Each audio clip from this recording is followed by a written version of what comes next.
बारिश का पानी पेड़ों के पत्तों से टपक रहा था। बरसात के कारण सभी पेड़ पौधे बहुत खुश थे। ऐसे मौसम में कालू कौवे और बिजली कौवी का चाय का ठेला तो कुछ ज्यादा ही चलने लगा था, क्योंकि बारिश के मौसम में सभी पक्षी चाय बहुत शौक से पीते थे। कालू जी, अगर हमारा धंधा ऐसे ही चलता रहा तो 2 दिन दूर नहीं है जिस दिन हम जंगल के सबसे अमीर पक्षी बन जाएंगे। इतना खुश होने की जरूरत नहीं है, महंगाई भी बढ़ रही है। अभी आज ही चीन ने दूध के दाम 5 रुपए और बढ़ा दिए हैं। एक तो ये चील मेरी अरमान कभी भी पूरे नहीं होने देगी। जब भी मैं बचत की सोचती हूँ तो ये कुछ दाम ज्यादा ही बढ़ा देती है। चलो खैर, अब मैं इस दूध में कुछ ज्यादा ही पानी मिला दूंगी। अगर ऐसे ही दूध में पानी बढ़ाती जाओगी तो कोई हमारे यहाँ चाय पीने भी नहीं आएगा। तो मैं क्या खालिस चाय पत्ती पिलाऊं पक्षियों को? चिड़िया, दरवाजा खोलो, जल्दी करो। मिट्टू तोता चिड़िया के घर के दरवाजे पर दस्तक देता है। छोटे भैया, क्या हुआ? इतनी भी क्या जल्दी है? चिड़िया बहन, ऐसे बारिश के मौसम में मेरा चाय पीने का मन बहुत कर रहा है। चलो हम कब्बे की दुकान से चाय पीकर आते हैं। अच्छा ही हुआ मिट्टू जो तुम आ गए। चाय पीने का तो मेरा भी मन बहुत कर रहा था। चलो साथ चलते हैं। फिर मीनू चिड़िया और मिट्टू तोता कालू कौवे की दुकान से चाय पीने के लिए चले जाते हैं। ये लो मिट्टू और चिड़िया, गरम गरम चाय।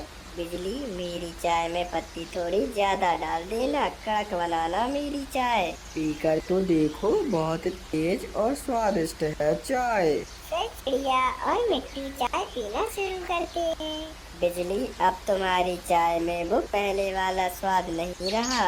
हाँ बिजली बहन, ऐसा लग रहा है चाय में दूध डालना तो तुम भूल ही गई हो। बहुत महंगा हो गया है दूध। तुम शुक्र करो कि तुम्हें चाय तो मिल रही है ऐसे बारिश के मौसम में। फिर शाम होते ही जब कालू कौवा चील के फार्म से दूध लेने के लिए जाता है तो चील कहती है, कौवे सुन लो, आज से दूध 20 रुपए किलो में मिलेगा। ऐसे बारिश के मौसम में मेरी गाय ने दूध देना बहुत कम कर दिया है। कुछ तो शर्म करो चील दी, कल ही तो तुमने दूध के दाम बढ़ाए थे। लेना हो तो लो, नहीं तो मेरे पास ग्राहक बहुत है फिर। अच्छा अच्छा, दे दो। आए मैं तो लुट गई, मैं तो मर गई। ये क्या कहा तुमने? चील ने और दाम बढ़ा दिए हैं इस दूध के। इसका मतलब अब तो मुझे 1 लीटर दूध में 2 लीटर पानी मिलाना पड़ेगा। ऐसा कहते हुए बिल्ली कभी उस दूध में 2 लीटर पानी मिला देती है। फिर दूसरे दिन जब कबूतर कब्बे की चाय पीने के लिए आता है तो उसकी बेस्वाद चाय पीकर कब्बे से कहता है, तुम दोनों पक्षियों को लूट रहे हो। तुम लोग चाय में दूध से ज्यादा पानी मिला रहे हो। और गंदी आंखों वाले कबूतर, चल भाग यहाँ से। बड़ा आया चाय में दूध और पानी का हिसाब करने वाला। मैं बताऊंगा, सब पक्षियों को बताऊंगा मैं कि अब तुम्हारी चाय बिल्कुल फजूल की चाय है। कोई ना पिए अब तुम्हारी चाय। कबूतर का ऐसा कहना ही था कि कालू कौवे को तो गुस्सा आ जाता है और वो कबूतर की फिर पिटाई शुरू कर देता है। वो कबूतर को 2-4 लाते घूंसा लगा देता है। तुमने मुझे मारा, मैं देख लूंगा तुम्हें। ऐसा कहते हुए कबूतर वहाँ से चला जाता है। घर जाकर कबूतर अपनी माँ की पुरानी चाय बनाने की केतली साफ करता है। अब मैं बेचूंगा चाय और वो भी पक्षियों को घर घर जाकर। अब मैं देखता हूँ अब ये काले कब्बे कैसे उन सब पक्षियों को बेस्वाद चाय बेचते हैं। फिर वो कबूतर सीधे ही पहाड़ों की तरफ जाता है और उसे वहाँ पर चाय के कुछ पौधे भी मिल जाते हैं। यही है चाय के पौधे, यही है। यहाँ से मैं कुछ पत्ते तोड़ लेता हूँ।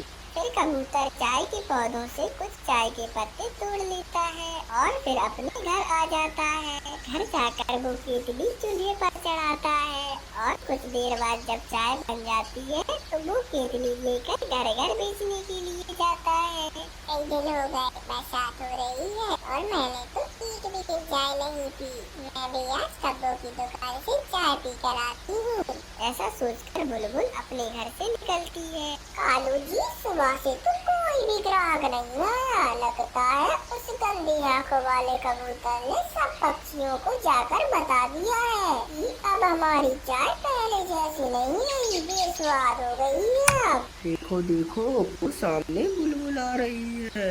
फिर बुलबुल भी पहुंच जाती है। देखिए मैं बरसात में पहली बार आपसे चाय पीने आई हूँ। मेरे लिए अच्छी चाय बना दे। कालू, इस मोटू की चाय में तो दूध का एक कतरा ही डालूंगी मैं। ऐसा कहते हुए बिल्ली चाय बुलबुल को दे देती है। बुलबुल जैसे ही चाय पीती है वो थूक देती है। छी छी, ये कैसी चाय है, ना मीठा ना दूध। पीछे से गुजरता हुआ कबूतर आवाज लगाता है, चाय चाय, गरम गरम चाय। मैं तो अभी जाकर कबूतर से चाय पीती हूँ। कालू, ये क्या किया इस गंदी आंखों वाले कबूतर ने? अगर ये चाय बेचेगा तो फिर हम क्या करेंगे? क्या होगा हमारी चाय की दुकान का? अब तो हुआ धंधा चौपट, ज्यादा के लालच में हम थोड़े से भी गए। चाय, गरम गरम चाय, चाय पी लो चाय। रुको कबूतर, रुको थोड़ा, और इधर आ जाओ मेरे छाते के नीचे, और मुझे एक कप चाय तो दो पीने के लिए। मेरी चाय पीकर आप सब कालू कौवे की चाय को भूल जाओगे। फिर कबूतर उस तोते को एक कप चाय पिलाता है। सच कहा दोस्त, ऐसी चाय तो उन कब्बों ने कभी भी नहीं बनाई। मैं दूसरे पक्षियों को भी बताऊंगा कि तुम्हारी चाय में कोई बात है। कबूतर आगे बढ़ता है।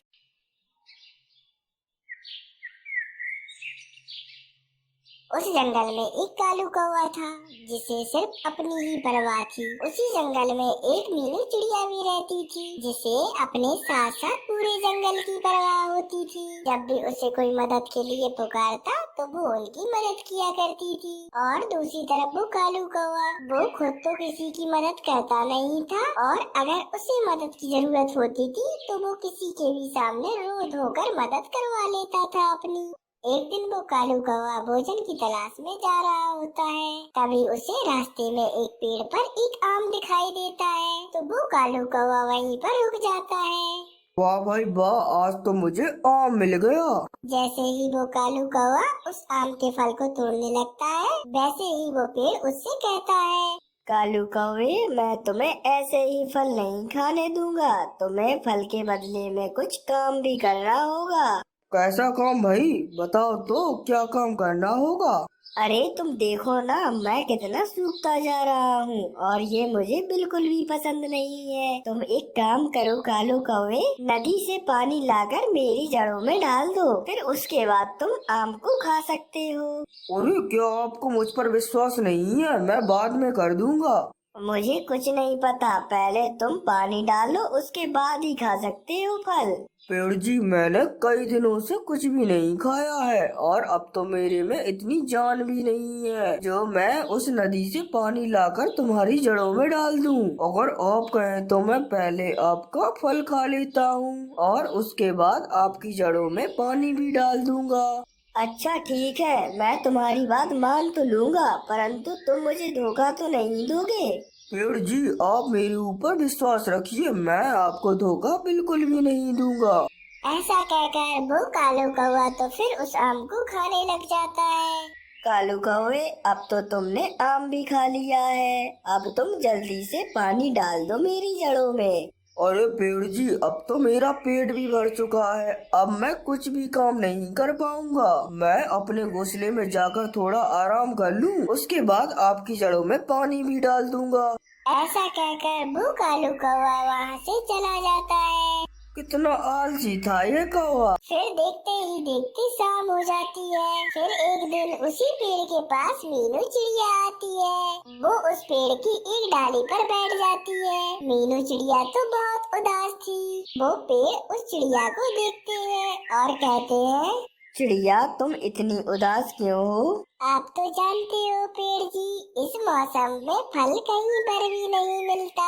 दाने तो अब जैसे बिल्कुल भी मिलते नहीं है। हम जवान पक्षी तो दूर दूर जाकर दाने ढूंढ लेते हैं, परंतु बूढ़े पक्षियों का तो बहुत बुरा हाल है। उनमें से कुछ पक्षी तो भूख के कारण ही मरे जा रहे हैं। बस यही सोच रही थी मैं। चिड़िया, तुम्हारी सोच कितनी अच्छी है। तुम दूसरों के बारे में कितना अच्छा सोचती हो। और एक वो कालू कौवा था जो उसने मेरा एक आम भी खा लिया और मेरा कोई काम नहीं किया उसने।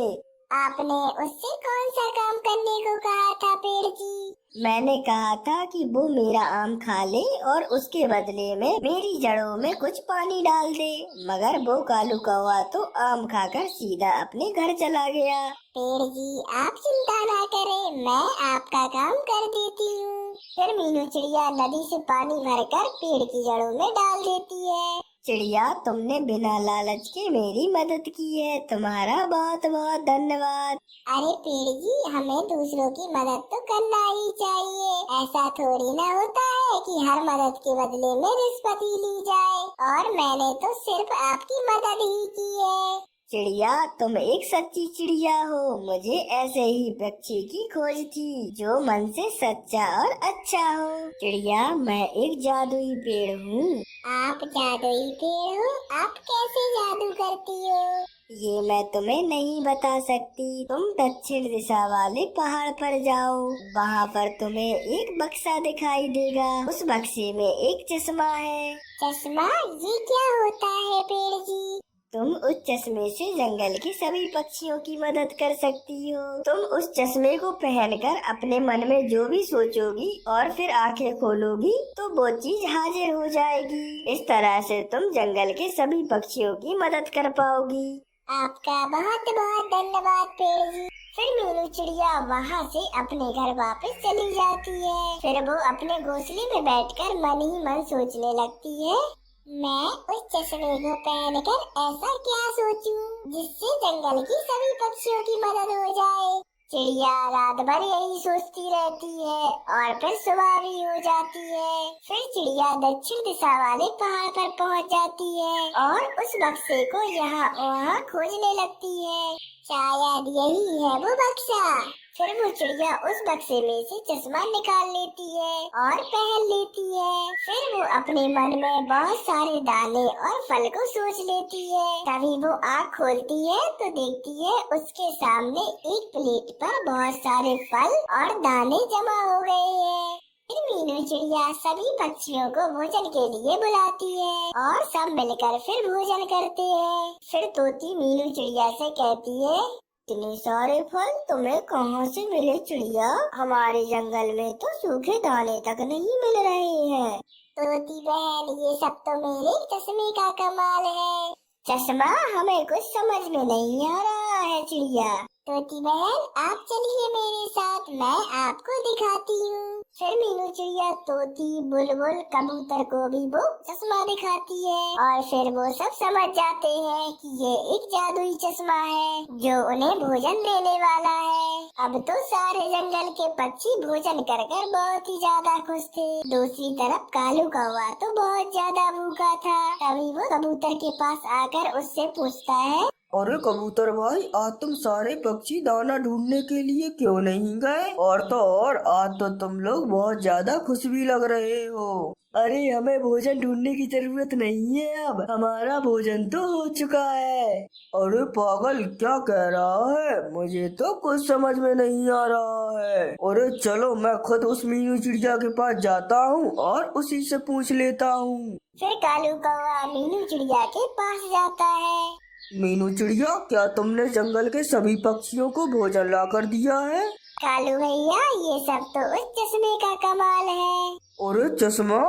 हाँ कालू भैया, मेरे पास एक ऐसा जादुई चश्मा है कि जिसे पहनकर मन में कुछ भी सोच लो वो चीज सामने प्रकट हो जाती है। मुझे भी तो बहुत ज्यादा भूख लगी है चिड़िया, मुझे भी भोजन करना है अब। कालू भैया, आप यहीं रहे, मैं आपके लिए अभी भोजन लाती हूँ। ऐसा कहकर मीनू चिड़िया कालू कौवे के लिए भोजन लेने चली जाती है और फिर थोड़ी देर बाद भोजन लेकर आ जाती है। अरे मीनू चिड़िया, तुम तो मेरे लिए सच में भोजन ले आई। ऐसा कहकर वो कालू कौवा भोजन करके फिर अपनी पत्नी बिजली कब्बी के पास जाता है। कालू जी, आप यहाँ पर अब क्यों आए हैं? अगर आप अपने साथ ले जाने के लिए आए हैं तो मैं पहले ही बता देती हूँ, मैं नहीं चलूंगी आपके साथ। अरे बिजली, पहले बात तो सुनो। अब हमारे जंगल में बहुत ज्यादा भोजन है।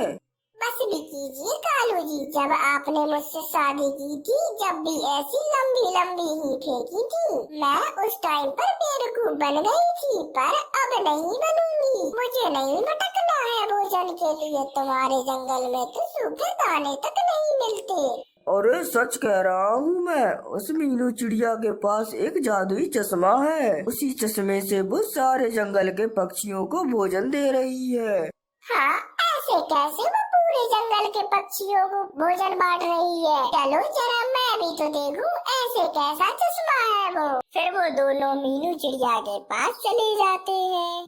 अरे मीनू चिड़िया, अच्छा ही हुआ तुम मुझे यहाँ पर मिल गई। ये देखो, मैं अपने साथ अपनी पत्नी बिजली कब्बी को भी ले आया। उसे भी देखना है तुम्हारा जादुई चश्मा। चिड़िया, मुझे बहुत भूख लगी है, मैंने 2 दिनों से भोजन नहीं किया। मुझे ना आम, अमरूद और मकई के दाने दे दो। फिर मीनू चिड़िया वो चश्मा पहनकर अपने मन में मकई के दाने, आम और अमरूद के बारे में सोच लेती है और फिर वो कुछ ही देर में प्रकट हो जाते हैं।